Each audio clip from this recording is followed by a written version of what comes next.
Vous savez, un homme politique digne de ce nom doit être en contact permanent avec sa base, doit partager le bonheur et ce qui reste encore avec sa base.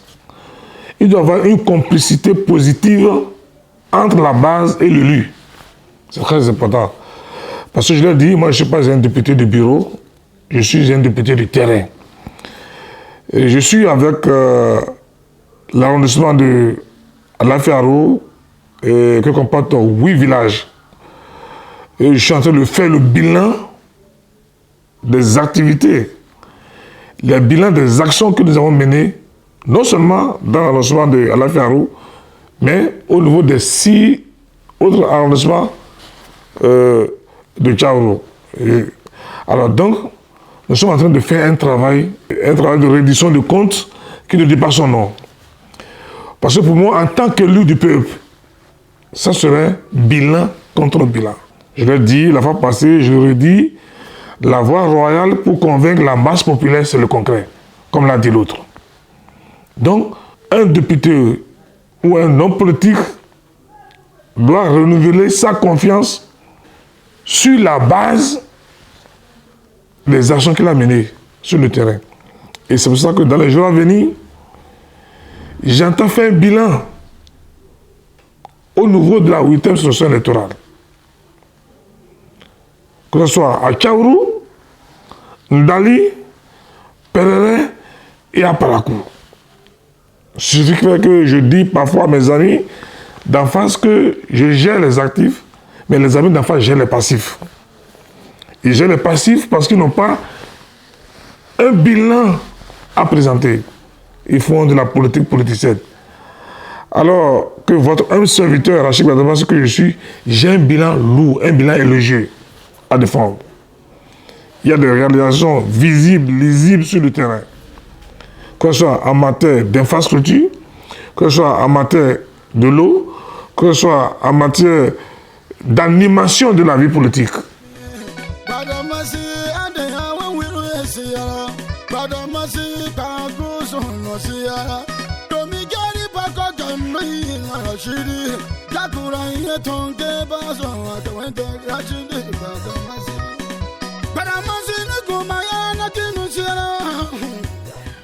Chaque village dispose de forage. Parce que quand vous allez dans ces villages-là, ils ont des problèmes. L'eau est rare là-bas. Donc, celui qui donne de l'eau donne la vie. Alors, quand vous prenez les chefs, c'est-à-dire les rois de ces villages-là, des rois stratégiques, ils ont des moyens de déplacement grâce à votre humble serviteur. Alors, quand vous prenez le côté sport, la plupart de ces villages-là, nous avons doté des maillots, des ballons, des équipements sportifs. Et pour aller loin, en matière de la santé, et tous ces villages-là ont reçu des équipements médico-sanitaires. Donc, mon bilan est lourd au niveau de la commune de Tchaouro. Quand je bouge, je vais au niveau de la commune de Perere, c'est grave. Vous allez dans la commune de Tchaouro, Koko, Agramaru, Alafiaro, Koda, Maïgou, tous ces villages-là, ils ont quelque chose. Vous allez à Perere Centre, vous allez à l'hôpital de Perere Centre, vous verrez, mais c'est là. Les équipements médico-sanitaires sont là. Les écoles les équipements de laboratoire.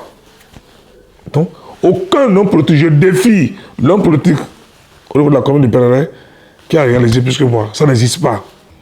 Donc, ce n'est pas, je le dis en toute humilité, aujourd'hui, nous sommes à l'heure du bilan, que chaque homme politique, de sa conclusion, vient dire ce qu'il a fait.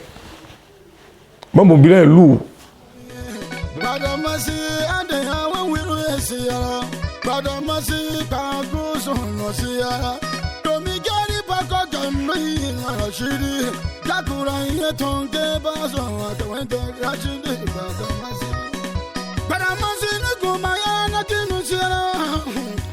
C'est vrai que la vocation d'un parti politique, c'est la conquête et la gestion du pouvoir d'État.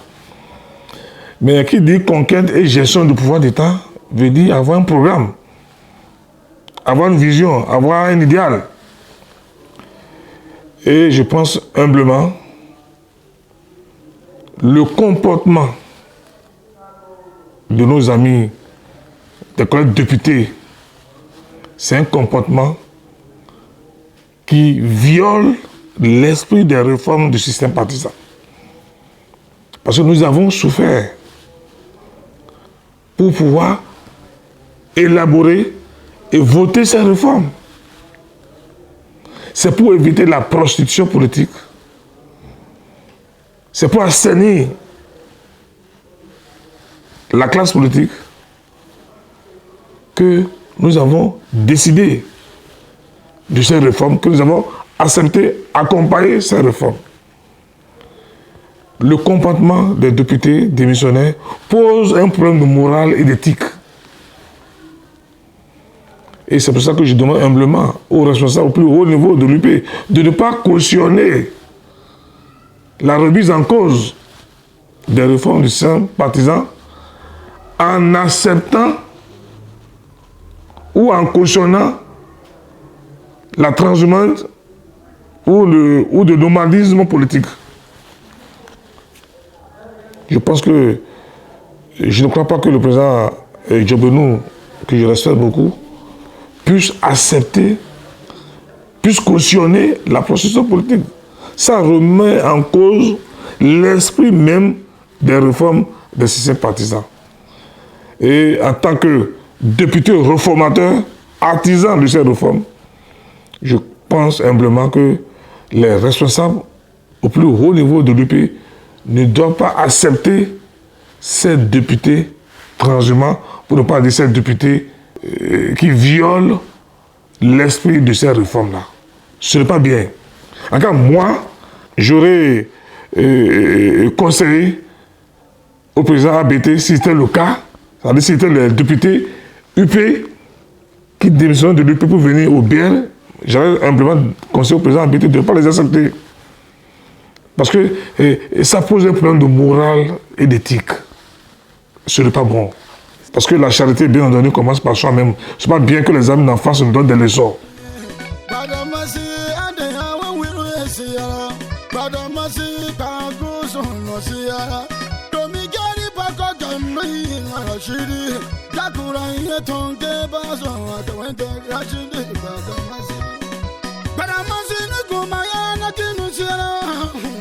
Le combat politique est un combat permanent. Et en politique, il faut mesurer les rapports de force. Et il faut identifier ses adversaires. Aujourd'hui, en tant que républicain, je ne suis pas contre l'adversité politique. Je respecte l'opposition.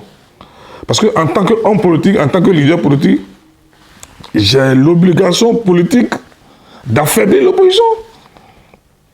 Ça fait partie de l'animation de la vie politique. Et c'est pour ça que moi je dis, les républicains sont à respecter. Parce que, en matière d'animation de la vie politique, quand vous prenez la classe politique actuelle, les vrais animateurs de la vie politique, c'est les députés bières. Les vrais soutiens au président de la République, c'est les députés bières. Donc, contrairement à ce que les gens, nos frères jumeaux racontent partout, que le BR est un parti d'opposition, le BR n'est pas aimé, c'est des histoires. D'abord, le numéro 2 du gouvernement, c'est le président Abité, qui est le secrétaire général national du BR. Deuxième personnalité du gouvernement. Donc c'est vraiment éhonté de présenter le BR. Parce que quand je suis arrivé, tout le monde me demande, on m'a dit que le BR est devenu un parti d'opposition. Je dis non, le ridicule ne tue pas du tout. Le numéro 2 du BR, le numéro 2 du gouvernement est le secrétaire général du BR. Donc ça là, c'est un discret. C'est un écarté. Maintenant, en matière d'animation de la vie politique, en matière de débat politique, quand on veut mener un débat politique de haut niveau, dites-moi. Vous prenez l'UP, vous prenez les démocrates. Dites-moi, quel est le parti politique qui anime la vie politique plus que les députés BR? Moi, je ne vois pas quelqu'un qui anime la vie politique plus que moi au Bénin. Ça, c'est clair. En matière de capacité d'analyse politique, donner l'insomnie à une opposition maladive, c'est nous. Je sais le faire. Je sais tendre les nerfs. Je sais donner de l'AVC aux adversaires politiques. C'est important. Donc, aujourd'hui, le BR est un parti véritablement national. Le BR ne fait pas de buzz politique. Le BR ne fait pas de l'amateurisme politique. Le BR est un parti de masse. Et c'est pour ça que nous avons dénoncé l'erreur politique de nos amis d'en face, de notre frère jumeau. L'erreur politique qui consiste à négliger les 95% qui sont de la masse au détriment des 5% d'élite. Parce qu'au Bénin, qu'on le veuille ou pas, moi j'ai fait une étude scientifique. La masse au Bénin, c'est 95%. Les élites font 5%. La masse, c'est les paysans, c'est les artisans, c'est les émigrants, tout ça là. 95% sont la masse. Et vous venez animer la vie politique. Vous négligez les 95% et vous entretenez avec les 5% d'élite. Que je dis peut-être enseignant ou pas, c'est une erreur politique. C'est une erreur d'animation de la vie politique. Et c'est cette erreur monumentale politique que nous, bien, nous sommes venus corriger. Nous sommes venus corriger une injustice sociale, une injustice politique qui consiste à marginaliser les 95%, c'est-à-dire les paysans, les artisans, les immigrants, les coiffeurs, les coiffeuses, tout cela, on les néglige et on priorise les 5% qui sont d'élite. Alors que nous, au niveau du bien, on respecte l'élite, c'est-à-dire les 5%, et aussi, nous respectons aussi les 95%. Et c'est pour ça qu'en tant que leader politique, en tant qu'animateur politique, nous avons dénoncé cette marginalisation des vraies populations à la base au détriment des 5% qui sont l'élite. Et c'est ce que nous sommes en train de corriger. Je demande, ce n'est pas encore trop tard, je demande pourquoi pas aux responsables de l'UP au plus haut niveau de présenter des excuses aux 95% qui ont été marginalisés lors de leur tournée.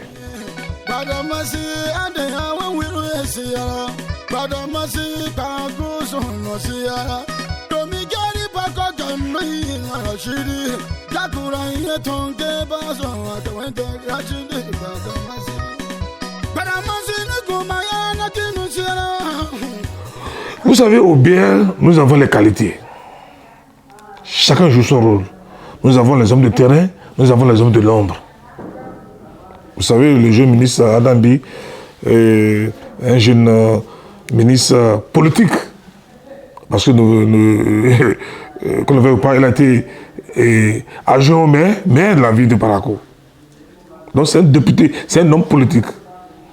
qu'on le veuille ou pas.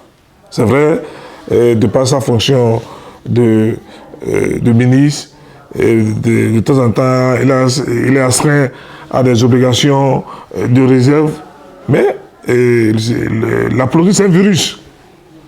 Quand ça rentre en vous difficilement, et c'est pour ça que je salue le leadership du ministre Adambi pour tout ce qu'il fait, pour ratisser l'âge, pour animer autrement la vie politique, et sur le leadership du président ABT, qui de temps en temps ne cesse de nous donner des conseils et à qui nous rendons compte au fur et à mesure de tout ce qui se passe. Alors, le jeune Danialou Imourou, il n'est pas un inconnu, mais il vient de lui démontrer encore qu'il maîtrise la ville de Kandi. C'est un gros morceau. Et j'ai essayé de le dire la fois passée, comme l'a dit Socrate, de toutes les façons, mariez-vous. Si vous tombez sur une bonne épouse, vous serez heureux. Et si vous tombez sur une mauvaise, vous devenez philosophe. Danialou a le temps de travailler avec la mouvance, avec l'opposition. Aujourd'hui, il est bien placé pour orienter son choix politique, après avoir capitalisé toutes ces expériences-là. Donc, une fois encore, nous disons merci et félicitations aux jeunes leaders politiques et Danialou.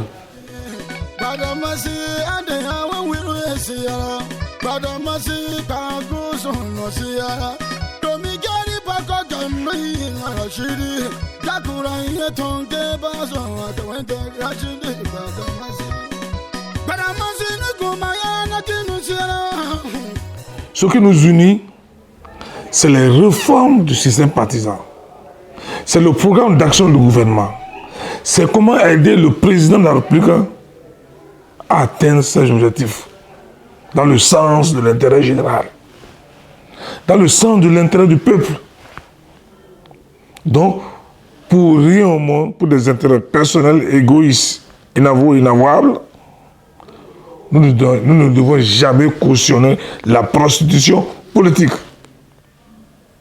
au nom des réformes. C'est très important. Ce que je dis est valable pour le Bloc républicain, mais c'est aussi valable pour l'UP. Que le Bloc républicain ne cherche même pas à débaucher les députés UP. Et que les responsables de l'UP n'acceptent pas les députés démissionnaires. C'est clair. En le faisant, ils ont trahi les réformes du système partisan. Parce que nous, députés, nous avons souffert pour ces réformes. On nous a traités des députés Godio, des députés mendiants. Qu'est-ce qu'ils n'ont pas dit? Mais nous avons accepté.